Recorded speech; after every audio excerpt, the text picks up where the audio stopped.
नमस्कार। आज हम आपको हरियाणा और जम्मू कश्मीर के चुनाव परिणामों की विस्तृत जानकारी देने जा रहे हैं। इन चुनावों ने भारत के राजनीतिक परिदृश्य में महत्वपूर्ण बदलाव लाए हैं।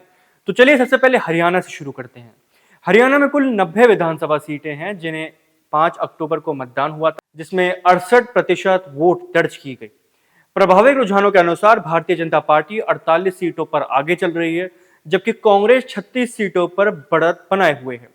इससे बीजेपी ने बहुमत का आंकड़ा 46 जो है पार कर लिया है। मुख्यमंत्री नायब सिंह सैनी अपनी सीट से मजबूत से आगे हैं, जो पार्टी के लिए एक और कार्यकाल का संकेत दे रहा है। दूसरी ओर कांग्रेस के पूर्व मुख्यमंत्री भूपेंद्र सिंह हुड्डा भी अपने निर्वाचन क्षेत्र में बढ़त बनाए हुए हैं, जो विपक्ष की ओर से एक मजबूत चुनौती पेश कर रहे हैं।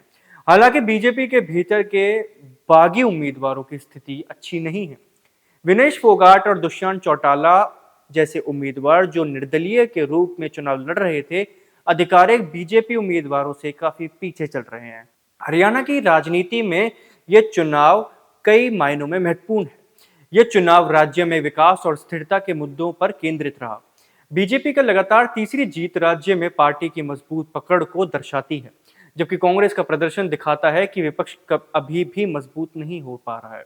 अब चलते हैं जम्मू कश्मीर की ओर, जहां चुनाव धारा 370 हटाने के बाद पहली बार हुए। जम्मू कश्मीर में कुल 90 विधानसभा सीटों के लिए चरणों में 18 सितंबर, 25 सितंबर और 1 अक्टूबर को यानी 3 फेजों में यह चुनाव हुआ, जिसमें 63% वोटिंग हुई।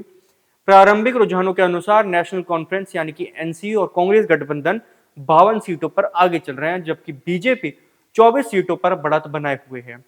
पीपल्स डेमोक्रेटिक पार्टी यानी पीडीपी 4 से 6 सीटों पर आगे है और अन्य दलों के और निर्दलीय उम्मीदवार 8 से 27 सीटों पर बढ़त बनाए हुए हैं।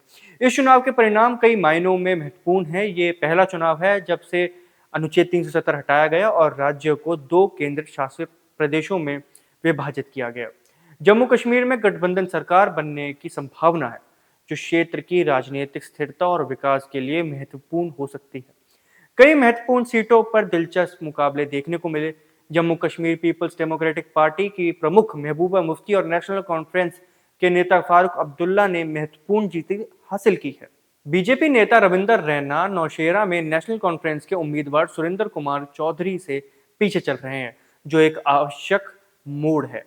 लद्दाख क्षेत्र में कांग्रेस ने लेह और कारगिल जैसी सीटों पर मजबूत प्रदर्शन किया है। ये विविध परिणाम क्षेत्र के पुनर्गठन के बाद की जटिल राजनीतिक परिदृश्य को उजागर करता है। इन चुनाव परिणामों से यह स्पष्ट होता है कि हरियाणा में बीजेपी एक बार फिर से सत्ता में वापसी कर रही है, जबकि जम्मू कश्मीर में कांग्रेस एनसी गठबंधन को बढ़त मिल रही है, जिससे यहां गठबंधन सरकार बनने की संभावना है।